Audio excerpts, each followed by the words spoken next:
I'm good. Oh my gosh. Just fire right past you. Oh, it's okay. It's good to see you. Okay. We ready? I'm ready. You're ready. Okay. We had to make sure the technology was working. Come in this middle row. Come on. Y'all set, Kim? Yes. Okay. We'll call this meeting to order. Is that called right? Okay, it is 4 minutes after 5. Approval of the minutes. I'll have a chance to look at those. Do I have a motion? Okay, Farrah is moving. Ryan seconded. All those in favor say aye. Opposed, the same. Motion carries, minutes are approved. Okay. Now we will have Chaplain Richard Harris with words of condolences. Chaplain?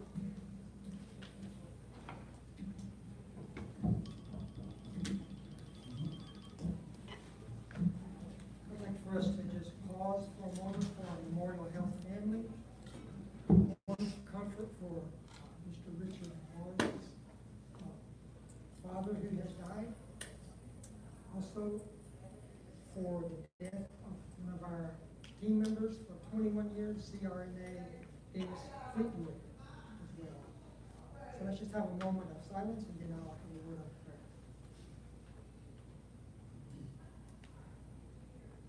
Father in heaven, I just thank you that you care about us and that you know all of our needs here at Memorial Hospital and you meet every one of them. Before I go on and pray further, I just wanted to say something about Dennis, if I could. He and I worked a lot of code blues together here in this hospital. And I remember in particular one situation in the emergency room where we were responding to this crisis, and he pulled me aside and he said, "I'm so glad you're here to pray for these people." So what I'm going to do now is offer a word of prayer that I'm sure that Dennis would agree with. Father, I just thank you too, right now as I come to you in prayer, that we don't have to live a perfect, sinless life to be with you in heaven. All we have to do is know Jesus Christ who did it. And I pray these things in his name. Amen. Thank you very much.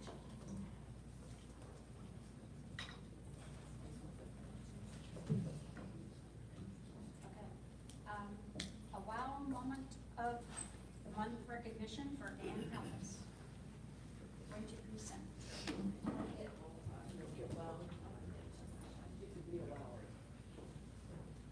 Thank you. I have the pleasure of telling you about an opportunity to care for one of our patients in therapy.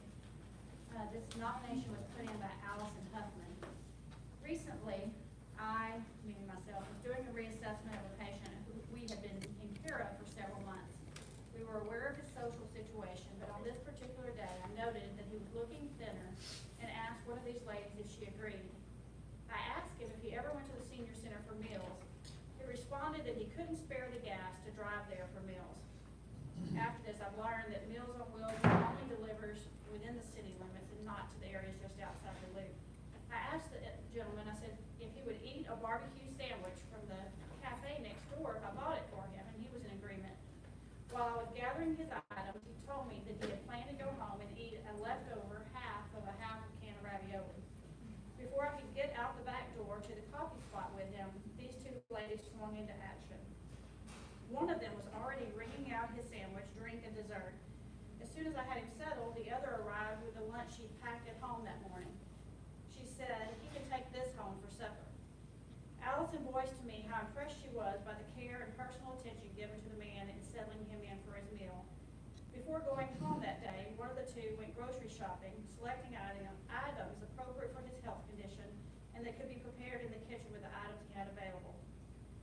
It's my pleasure to recognize these two ladies who represent their families, the families blessed to have them as daughter-in-laws, their hometown in Garrison, Memorial Hospital, and my department by routinely providing these acts of kindness. They were not happy to be recognized. I know them personally, and that because when the Bible said, "When you give to the needy, do not let your left hand know what your right hand is doing, so that the giving may be in secret," they apparently took it to heart. It's my pleasure to let you know about this act done by Shannon Pledger Bailey and Sharon Adams Powers.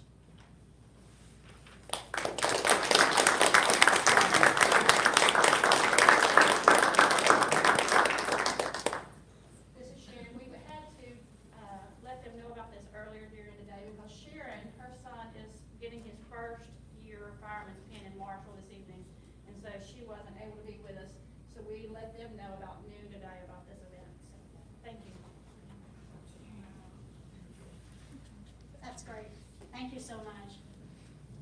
It's extra services like that that make Memorial the hospital that it is, all the caring people. And we just keep coming up with wow moments. It's really wonderful that we aren't having to search really, really hard for because our hospital's full of those. Okay, Dr. Head, special staff recognition for job well done.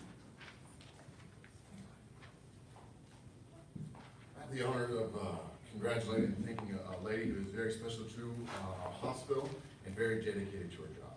Mary Lofton has been employed with Nacogdoches Memorial Hospital Environmental Services Department since 2006. And she is a dedicated housekeeping assistant that goes above and beyond her housekeeping duties.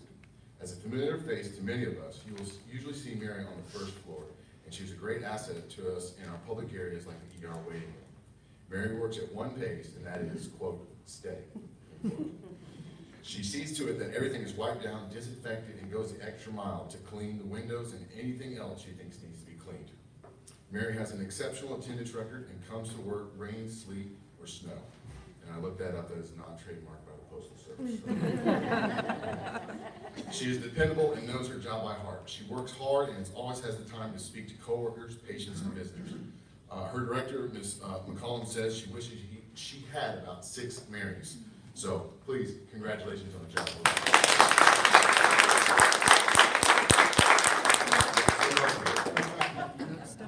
Go on up there.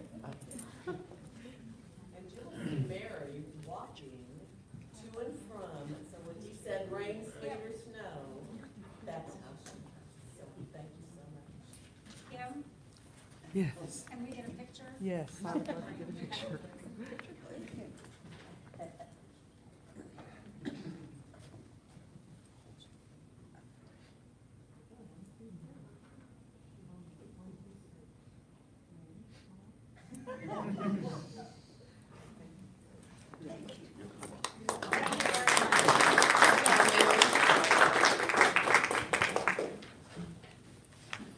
We have a lot of our employees that work just as hard and are as dedicated and show up every day and on time and everything else. And we appreciate people who just are the worker bees because we need them all around the hospital. Thank you so much, Mary. We really appreciate the job you do for us. You're welcome. Okay, board education. Amy. It's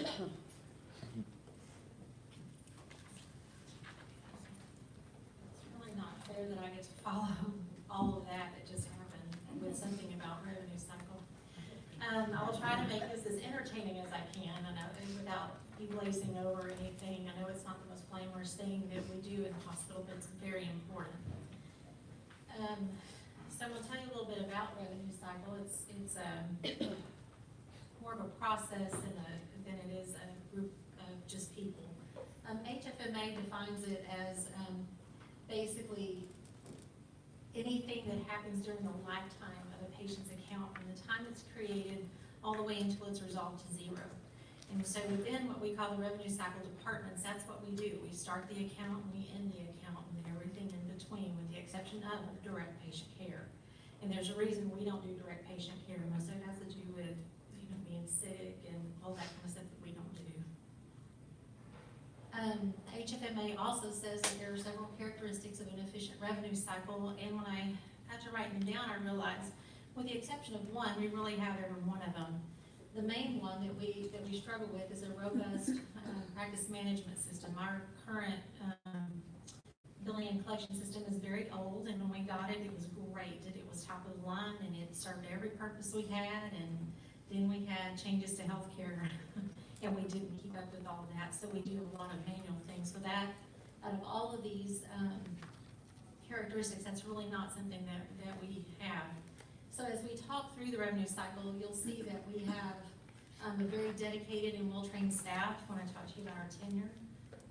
We share accountability from the front end, being scheduling, all the way to the back end, being collections. We have our documented policies and procedures. And then we also have our reporting and relevant performance metrics, and some of those get reported to you every month in our financials. And I'll show you what some of them are and how we're measuring those. So what I'm gonna do is just give you a little picture of what the revenue cycle looks like, and it starts with the patient. The patient is our very first piece of the revenue cycle, along with their physician. With those two, we have to have at the very beginning so that we can begin. So once the patient comes and the doctor says you need to have a test, then we get it scheduled, we verify all the insurance. Which little picture of that. We do some pre-registration over the phone when we can. And then we also do any type of financial counseling. We might refer them to come in, speak with some other people to maybe find a way to pay. But basically, we're gonna let them know you owe this amount when we schedule something. Then the patient arrives for service, and this is where we get everything signed. You can't pass go, collect $200, you have to stop and sign everything. We provide the services and the resulted. We code the chart, we file a claim. Hopefully the insurance pays. We do a statement to the patient, and then the account's resolved, and then we start over. Because now we have a happy patient who wants to come back the next time they need services because we've been efficient through all of these steps. So what we do is with each one of these steps is we're trying to make sure we're doing it the best possible way that we can with the resources that we have. So now I'm going to tell you a little bit about those departments. In central scheduling, we have 4 FTEs with a combined years of experience here at Memorial, 38 years, so about an average of 10 years a person. And we have 0 turnover for the last 12 months. In admissions, we have 16 currently, this was as of last week, FTEs, a total years of 86, an average of 5, which in admissions is pretty good because it's an entry-level position. So typically they come in here while they're going to college or looking to move on up. So it's a stepping stone, so it has a little higher turnover. And the turnover rate is 31.5%. In the business office, this is where we have probably the greatest longevity. We have 11 FTEs right now with 236 years of experience and an average of 20 years. We've grown up in this, is what that tells you. Or we're old, I'm not real sure. Anyway, the turnover rate is about 7.69%. Typically, scheduling and business office is the 2 areas where admissions will grow up into. So it's kind of a stepping stone, if you will. We have medical records with 11 FTEs. They have 137 years experience and an 18% turnover rate. And then we have a new group of people that we just added to our plate. I'm not sure what to call that. They have 3 FTEs, and while it's a brand new area, they've been here doing these jobs. We just kind of parsed them out into one new department so that we can keep up with them and know what they're doing in a little bit different way. And these 3 people do basically all of our financial counseling, help people get assistance, work through the health insurance exchange, apply for charity. And Mauricio Duran is going to talk in detail a little bit more about that when we get to that section. So we have a total of 46 FTEs with 528 years of experience here at Memorial. Average of 11, 17% turnover, and our hospital's turnover rate is 30%. So within patient, what we call the revenue cycle, we're doing pretty good with our longevity, which speaks to one of those characteristics of having a stable, well-trained and experienced staff in our revenue cycle. Kathy Wallace is our manager of admissions and scheduling, and within those areas, they schedule everything that's outpatient, pretty much, and make sure that we have all of our insurance verified, authorizations obtained, and all of medical necessity checked. Then there's 3 parts of admissions. We have our front lobby for scheduled procedures. We have our ER, and then we have our day surgery where we have somebody back there.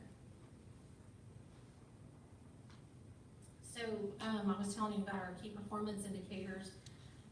Within the admitting area, we have some regulatory things that we're required to measure. MSP is a Medicare secondary payer form, and that's required by law that we do a coordination of benefits on every Medicare patient. We're at 98%, our goal is 95. The reason why that wouldn't be 100 is because sometimes patients come in and they cannot give you that information because they're unable to speak. So those would be documented, and those are kind of pulled out. Same with the important message from Medicare, just another form that we're required to obtain, our consent forms and all of that. So these are just a sample of some things that we measure to be sure that we're meeting all of our compliance and regulatory requirements. Okay. Jackie Acree is our billing and collections manager. And so within this department, we bill for everything that we do in the hospital. And Momar, we don't do EMS anymore, and we don't do NMPG. But we do all the billing, we file any appeals if we have to, if we don't get paid for something. Within this department, it's kind of unique, is we process the claims that come in from physicians for the indigent program that we manage for the county. So that we kind of have a little carve out place for that, and doesn't fit in typical revenue cycle departments. We do manage the charge master. I think I've had some education on charge master, and we do run that in this particular department. Allison Huffman, who I'm sure you guys know. She's the person that kind of oversees that for me. And some of these are just a few of our performance indicators. Typically, if you can look at your accounts receivable and you have a percentage of it less than 90 or 60 days, depending on the payer, that's how you know if you're doing a good job with your accounts, because your numbers aren't going to lie when if you're writing things off or whatever. So these are some things that are pretty good indicators of how you're taking care of your accounts receivable. Susie Butters is our manager of our medical records, and basically that's what it says. I mean, she takes care of the medical record, the chart, any piece of paper that doesn't originate electronically, she scans it, makes sure it gets in there into the right account. She assigns all the deficiencies to the physicians if they need to fill in a blank, or if they need to sign something or dictate something. We manage all the release of information in this department. I am the privacy officer, and I kind of take on that role because we oversee medical records. And we do all of our coding. And these are just some of their metrics here. You see those in your files every month. Mauricio Duran is not really new to Memorial. He's been here for several years, but we've hired him as a manager of what we're calling patient financial resources. And we've expanded the role of these folks to include applying for every assistance program, whether it's SSI or disability or whatever, to try to help them get some sort of payment source. And I'm gonna let him talk in detail more about what they do here in just a minute. And these are our folks. Susie Butters is up here on the top, and Jackie, and Mauricio, and then Kathy, Allison, and me. And so with that, I'm gonna turn it over to Mauricio and let him go into detail about what they've been able to do. Yeah,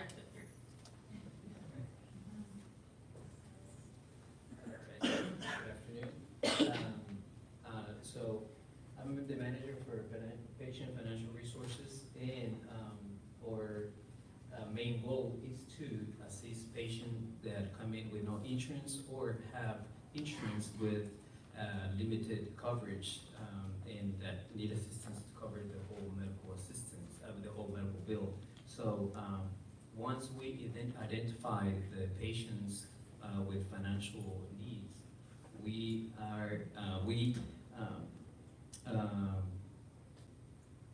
perform an interview where we verify patients' demographics, patients' income and resources, and also their medical condition.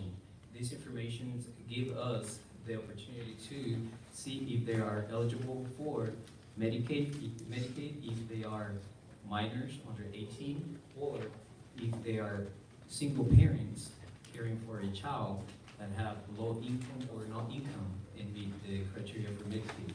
We also take in consideration patients that have a medical condition that is going to cause a permanent or long-term disability. We assist those patients to get into the disability, which is SSI, that comes with medical benefits. So we follow the whole process. We start the whole process and follow through until they get certified. We also assist patients that meet the financial criteria for Medicaid or the medical criteria for disability, but do not meet the criteria for citizenship criteria. So those patients we assist with emergency Medicaid to cover only the days of stay, of the hospital bill. If a patient is a victim of violence, we also complete an application that we submit to the Attorney General form to request assistance to cover any medical bills created during an incident. We are certified to assist patients get into the Affordable Care Act, get insurance through the exchange program. So we are now certified to assist those patients during open enrollment, or if a patient qualify for a special enrollment, we can open a profile online and go there and put all the information, get the patient in the system, and help them choose a health insurance that meets their medical needs. So that's the type of programs that we use to assist patients. If the patient is not eligible for any of the state's program, then we evaluate those patients for our internal financial assistance programs, which are going to be public assistance to assist patients that live in Nacogdoches County and meet the financial guidelines. We try to assist them with that program. And if any of the patients are eligible for either state or county programs, we use our charity programs to assist those patients take care of their medical expenses, and that is only used on a one-time basis, one-time spell illness. So that's pretty much is going to be our last resource that we use before we look into any other programs that I just mentioned earlier. Okay, so these are the programs that we use. Like Mindy, sorry. Mindy mentioned earlier, we started, we are not new doing this, but we are a new department, and we started January the 7th, and since then we have converted 146 patients are being certified, for Medicaid. 96 accounts have been already, paid. Those accounts that we certified since, the patient came in and left. 96 of those accounts have already paid with Medicaid. We have screened either in person or by phone 1,168 patients, and all those patients are being evaluated for, state programs or for internal programs. Okay, so this is the friendly faces of our team, which consists of 2 coordinators. Alejandra Cook is the person that is in charge of all the Medicaid. She handles, the applications from the beginning all the way until they get certified and they get a Medicaid number submitted to the business office and share it with the patient, and then she does all that. She's also certified to assist patient get enrolled to the Affordable Care Act during the enrollment period, and she's bilingual too, for a better assist for patients or in our community. We have Beverly Parkins, who is in charge of handling all the claims for public assistance or financial assistance, and she's also in charge of all the referrals to other indigent healthcare programs managed by other counties. She takes all the inmate referral and handle the whole process on the whole account. So she is a great asset to our team. And myself, I am the manager that oversees and make sure that all the process is being followed correctly, and then we we follow our policy manual correctly, and we accredited one or certifications with all the programs that we work.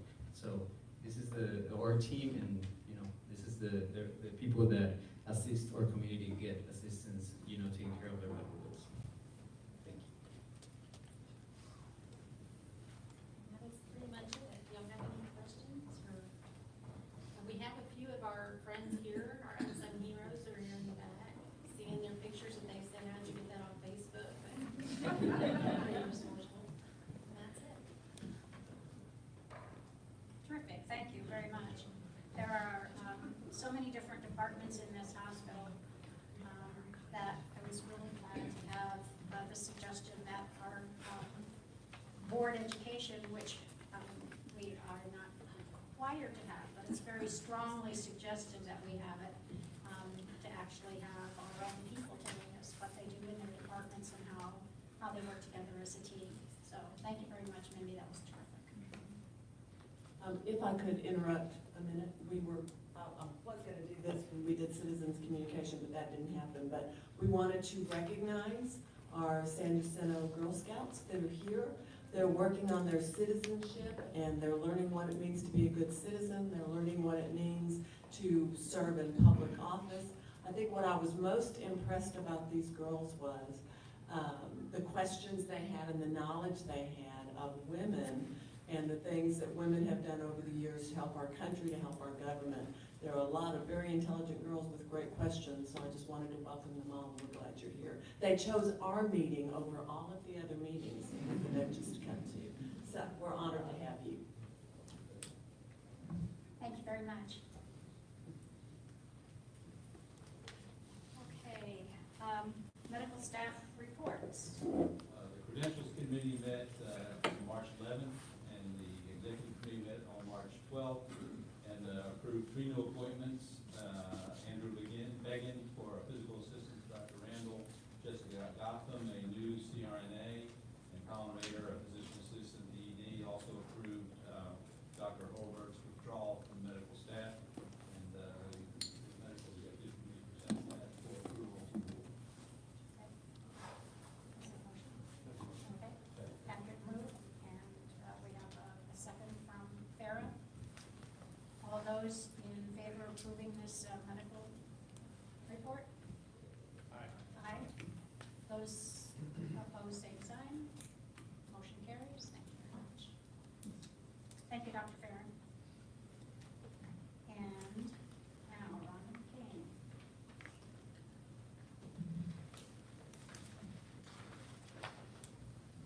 Thank you. Good evening. We're going to go over the results of operations for the month of February. February, keep in mind, was a smaller month than what we've been used to seeing, so our admissions are a little bit light over our volumes, but pretty good month overall. Admissions, we had 297 with 1,436 patient days. And rehab admissions, 26 compared to 34. Total surgeries, we had 160. We had 51 bursts compared to 50 at last month, so that we had a pretty strong burst for the month of February. GI procedures were down with 46. We had 74 last month. And cath lab procedures, we were at 78 compared to 96 last month. ER visits, 1,981 compared to 2,109 the month before. When you look at our admissions by payer, we saw a slight drop. The top line is Medicare. We had 129 admissions for Medicare. We did see an uptick in the volume and the number on the very bottom, which is self-pay. We had 39, but I feel pretty confident that Mauricio and his team are going to be able to convert some of those to Medicaid before it's all said and done. So that's kind of what our graph looks like for admissions for the month. When you look at patient revenue, overall we had a pretty strong month. We had $24 million in gross revenue for the month compared to 28 the month before. If you look at December, we were just at 24.4 also. So although our volumes were a little bit light, we had some good strong revenue for the month, resulting in $6.7 million in net patient revenue, which is the column in blue. When you look at the detail, you can see that, on a year-to-date, our gross patient revenue for February, we were at 24.6 million against a budget of 23. So gross revenue, we were above where we had budgeted. When you look down to total net patient revenue, less bad debt, we were at 5.8 million against a budget of 5.1. So, net operating revenue overall, we were at 6.7. There's the other revenue of 288,000, which is kind of a different number than we've seen previously. That was some accrued IGT payments for the year, then instead of booking up an IGT, we just booked it down there as other revenue because it related to prior years. When you look at our expenses, overall, we were at $6.7 million, $6.7 million worth of expenses. Total operating expenses for the month, a little bit higher than where we had budgeted, but net margin, we were at a positive 70,000 against a budgeted loss of 738. Year to date, our net margin, we're at 252 year to date. You can really see if you look at total operating expenses, year to date, we're at 52 million in total operating expenses compared to last year at this time, we're at 57 million. So we continue, you can see it's evidence that we continue to move cost and take cost out of the organization. And that really is speaking to our managers are very diligent about what they're doing, so we continue to show some positive improvement through the organization.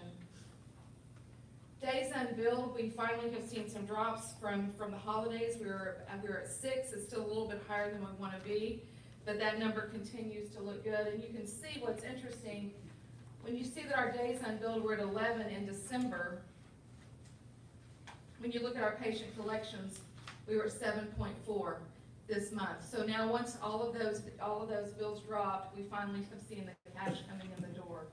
And you can see the same trend happened last year where we have really high unbilled days after the holidays.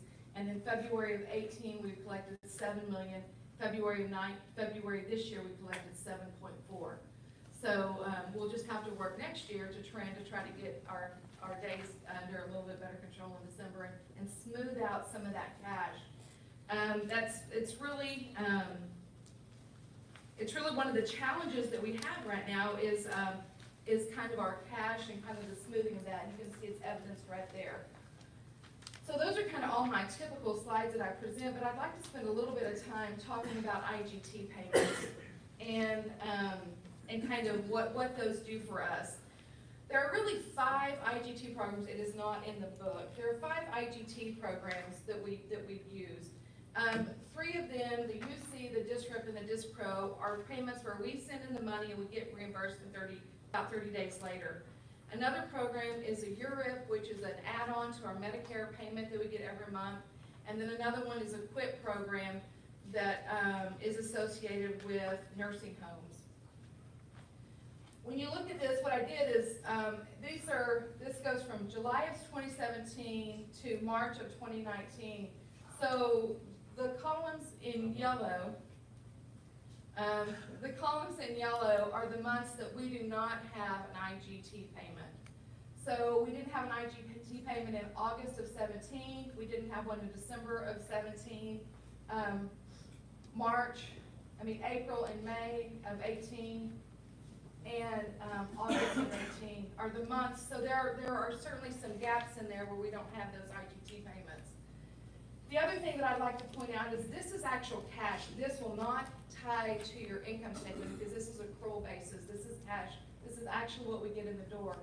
So from September 17 to March of 18, we got $6.4 million in IGT payments. This year, from September of 18 to March of 19, we've collected $8.4 million in IGT payments. So we've seen some significant improvement year over year in IGT payments. That has really enabled us to make some payments to our vendors, to negotiate some settlements with our vendors, and that's been extremely positive and it's kind of helped us put us in a good position. So I want to look at IGT payments a little different way. This is again kind of the same information, just look at a different format. But this kind of goes by, and you can see again, what we're really looking at is all of the fluctuation in the cash.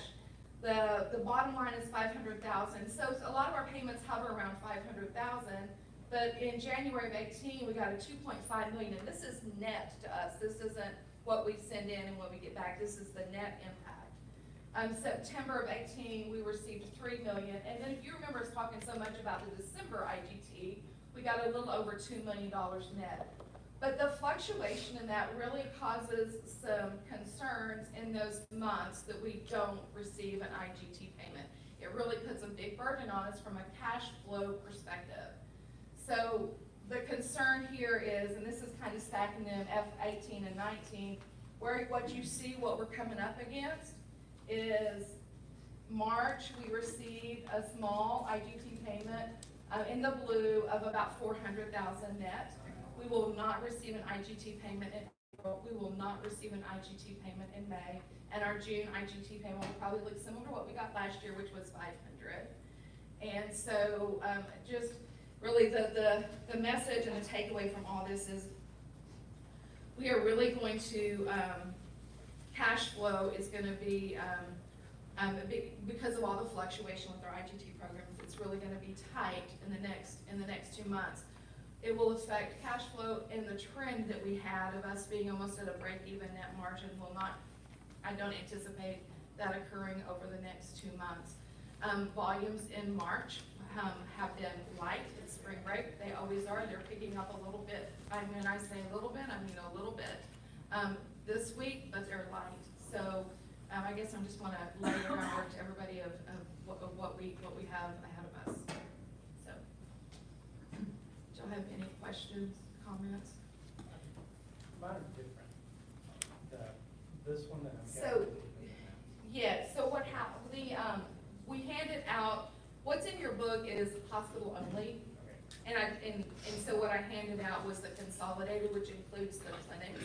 We separate those in hospital only. I actually those in the book. And then the graphs that I put on the very end, you guys, and the IGT payments, I didn't put those in the books, but I can pass those out if you'd like to see those specifically. The numbers you referenced are this one. Yes. That includes the claims. That includes the clinics, yes. Thank you, I should have pointed that out from the beginning.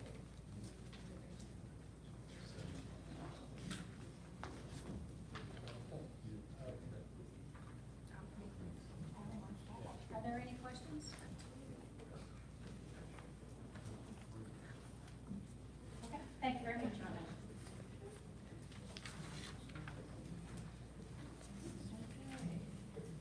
Noella, compliance report.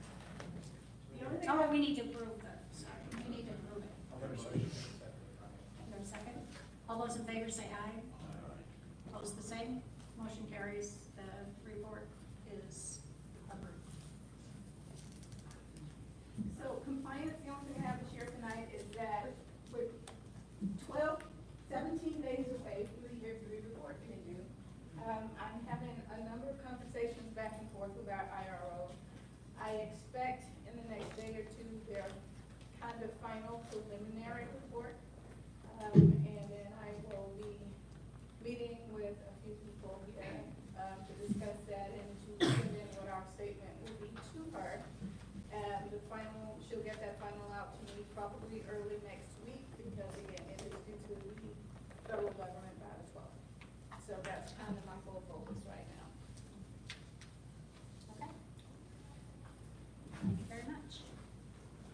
And now we have Michelle Nash with our quality report.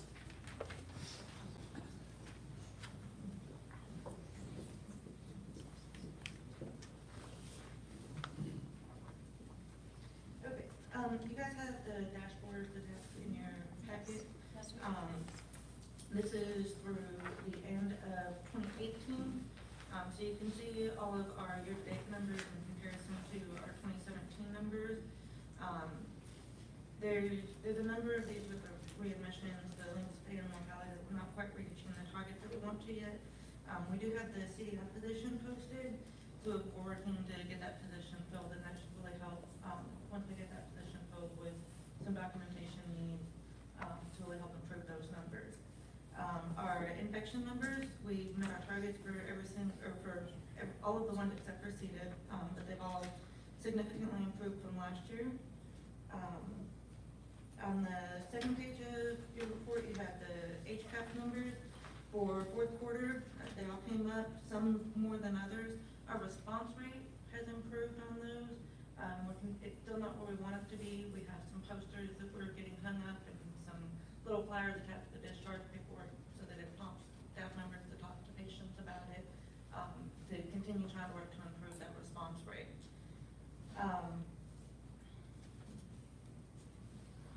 The other thing that I want to point out, we went over the risk management plan that I presented to you guys from last month at our last quality meeting.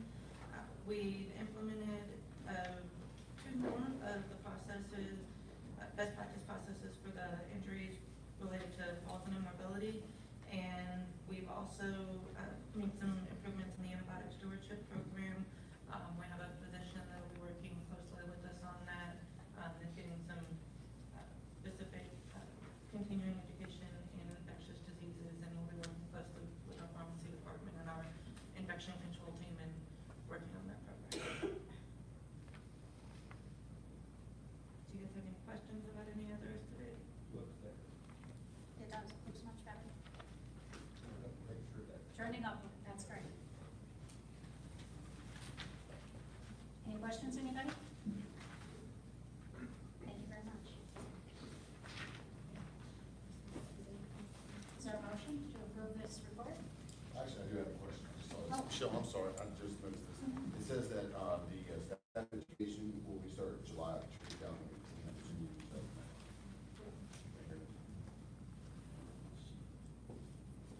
It didn't actually get restarted in July.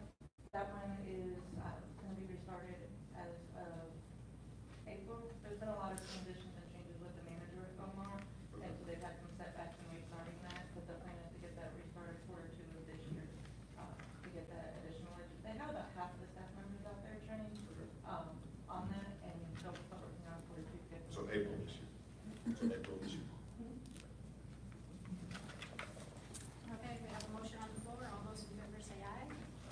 Opposed, the same. Motion carries. Thank you very much.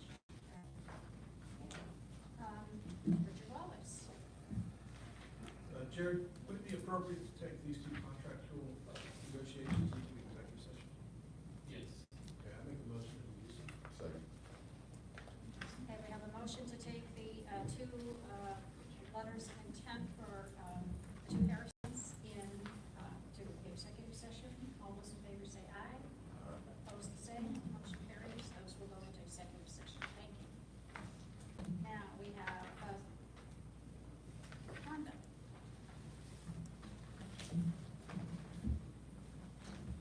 Thank you. I'm bringing the 3M contract. We brought it last month and it was tabled. There was some confusion on the pricing. This has all been clarified. We were charged $76,697 this year. What I'm proposing is a 3-year contract with at $67,773.89, and it has a cap of 5% increase each year. And they have financing charges that they are going to waive for us, and we will pay it quarterly. Are there any questions about this contract? Good job, Rhonda. I make a motion to accept the contract. I'll second. There's a motion on the floor that we accept this contract. Is there everybody who wants to approve this, say aye. Opposed, the same. Motion carries. Contract is approved. Thank you.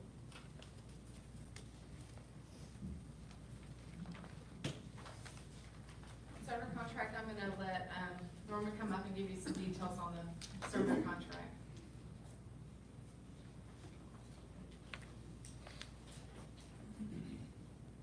My name is Norman Moore. I'm the Executive Director of Information Systems here at Nacogdoches County. I'd like to thank the public for your time and, of course, our board members for your service. Also, special shout out to the troops over there. Thank you, girls, for being here. I'm here today to present to the board for their approval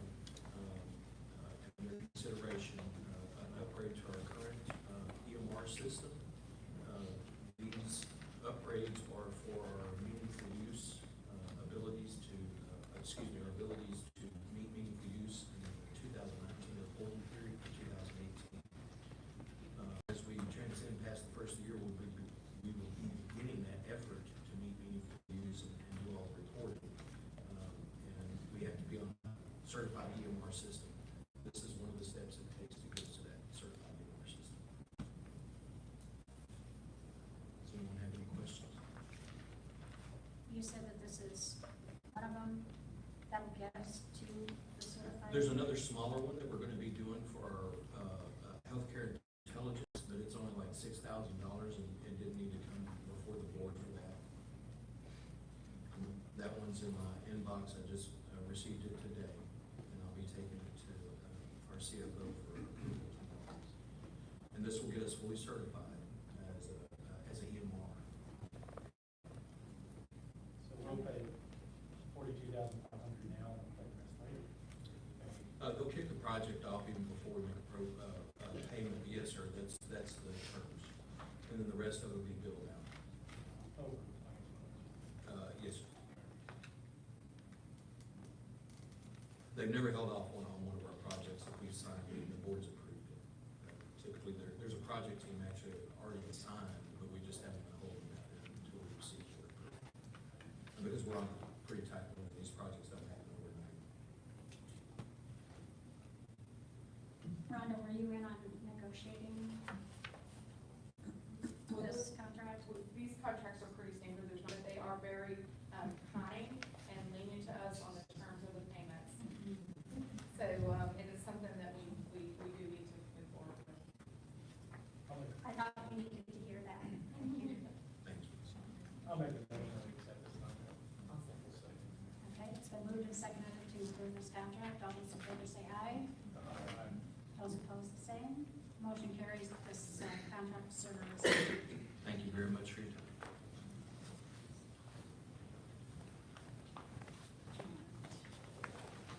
Comply track. Comply track. Come on. We've decided that this works well when I stay in my lane, and then I hand over the financials to her in her lane. So this is a dynamic duo here. So the comply track is the system where we electronically track incidences and occurrences, and it's a system that we have to have as far as reporting and that sort of thing. So that is up for renewal, and To be firm on the contract terms, because there was some confusion in finance committee. It's $27,300 a year. There's a 5% inflator in that year over year, and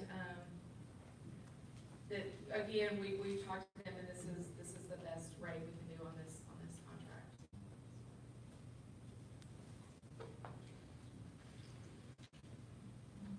I'll make a motion to accept. Second. Okay. Tara seconded. Yes, we do, thank you. It has been moved and seconded that we approve this contract. All those in favor say aye. Opposed, the same. Motion carries, and this is approved. Thank you very much. Want to do what? I'm up next. Oh. Oh, I'm sorry. We're gonna bring her back. We're gonna make her play Jack in the Box. Okay. Derek Stokes, Organizational Chart Division. Obviously, when you kind of take over a facility, there's a lot of changes, different things going on. I had a little sheet that would just, well, we need board approval on the organization chart. So, we have a new HR director. We introduced her last time, Ashley Partago.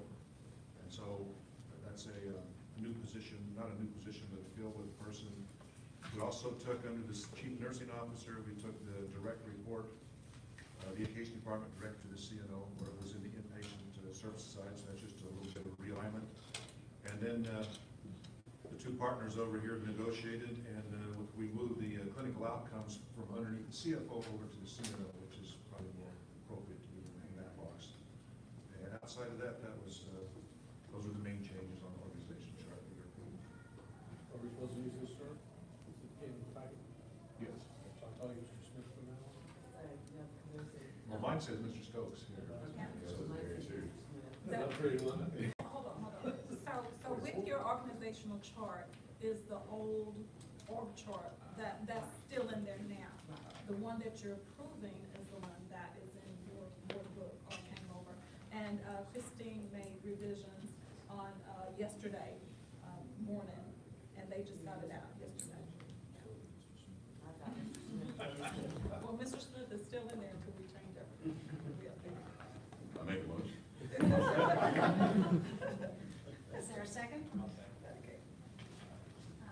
All of those in favor of approving this organizational chart, say aye. Aye. Opposed, the same. It is approved. Thank you very much. And now we're going to have the CNO report. Thank you. Okay, last month I talked about the Joint Commission, so they came in this summer for the full hospital survey. We did some work plans to deal with our conditional level findings as well as our standard level findings. So we submitted all those plans and then we heard back from them, they want some more information. So we are in the process of submitting that by mid-April. And we are expecting a visit back in April. So we will have more Joint Commission survey updates next month, I'm quite sure. With that conditional level finding, which we talked about last month, was the suicidal, precaution program. We were able to get 152 staff members trained for suicidal precautions and constant observation training. So that is, we're using clinical persons first, and then we'll look at volunteers after that. Sometimes it's challenging when we have several in the ER at the same time on suicidal precautions. So that is that update. We do have a new clinical outcomes case management director that was hired. Jessica Stewart is a former employee that had that department previously. She's been gone for a few years and now she's coming back. So she has a lot of great experience and we're happy to have her back. She's already started a couple weeks ago and she has kind of hit the door running. So we're happy about that. Sophie the Brave Day was March 19th, and in honor and support of Laura, who is a nurse here in our labor and delivery department. She is very good friends with the family of this little girl who would have been 4 on March 19th. So Laura was looking to honor her in some sort of a way, and her favorite colors were pink and purple. So Vanessa's team made cupcakes, and we got random acts of kindness delivered through the hospital on that day. And basically that was kind of the mission, that this little girl, although she died before she was 4, she was quite a unique little girl from what I understand. So we spread the love and joy and random acts of kindness on that day. And maybe that will be something that we'll want to do every year. I think that was a great way to bring joy to the hospital. And that's all I have. Any questions? No? Thank you. Thank you very much. And now we have our CEO report and the board calendar. All right, a few, I guess I shared some priorities, have revised the priorities for another month on board here. Priority number 1 is still quality care and patient safety. Number 2 is being financially solvent, and I think you've seen some progress in the finance reports and our APs. Appreciate all that work. Board unity, we had an education thing from the Texas trustees. Board members were able to attend that. Number 4 is, and I guess the merger acquisition people basically felt that that is something that is important when you look at new prospective partners. So I think we're on the right track. HCAPS is kind of in the quality area, so that's basically the patient, physician, and employee satisfaction. And my philosophy has always been, if you got happy employees and happy doctors, you'll definitely have happy patients. So we kind of work it backwards to the patient. And one of the things we're doing with I've just created with HR, we're doing a 6-question monkey survey that will benchmark our employee engagement score so we can get a baseline for employee engagement. I think you see some of the turnover rates, the different things going on. This will give us a good, that'll happen in October, not October, in April, and that'll give us an indicator of how engaged our employees are. 5th priority is basically the growth and volume, which is always important. And if you take the 5, then basically, in my opinion, that's going to equal partner acquisition. And that's kind of what our main goal is at this point, and pushing forward is to find a new partner. Some of the things that we're doing regards to that, we're instituted a governing board facility rounding program.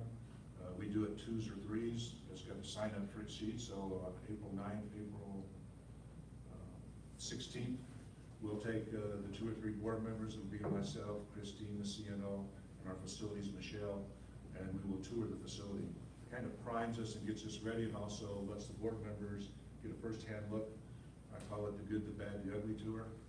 The ugly part would be where we need cash to basically improve some areas, so that means there's gonna be prioritizing those issues, but, and you certainly wanna have those areas taken care of, so we've had a lot of loose equipment and different things around, so that will be a way to kind of clean that up.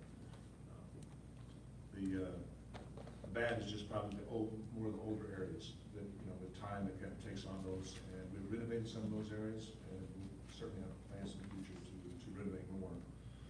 And the good is gonna be this, the state of the art, and that's probably the majority of the hospital, is the state of the art and the new building part, and showing that. And that's what the merger acquisition team was very impressed with, and thought that that was gonna be a very good sell for us. We're creating a monthly talent report that HR does, so that basically lists the new hires and transfers, separations, open positions, exit interviews, also a way to check employee engagement as employees are departing, we trying to have an exit interview with them, and that advertising, having the turnover rates. And right now, I think you saw that overall hospital-wise, and there are certain departments, such as the business office area, that's great, but generally the hospital's at about 30%. So we'll work on trying to bring that down. It's always great when we have employees coming back to the hospital, kind of gives people a sign, hey, I think we're moving in the right area there. I will be developing a management leadership development program. That's also with HR. We're breaking that down so that we'll have directors and above, and we'll just do some basic management training and also some of the HR onboarding process, the different things. That'll going to be the last part of the month. And we also have managers and supervisors that need some of the same training, so we'll do that with a separate group. So we'll push that. Last thing I had was the merger and acquisition partner, Juniper Advisory, that continues to work with the process. Providing information about the hospital so that it be made available to a number of potential partners who have signed a non-disclosure agreement. So we've had some progress with some of those people, and they continue to do that. Juniper will follow up with interested partners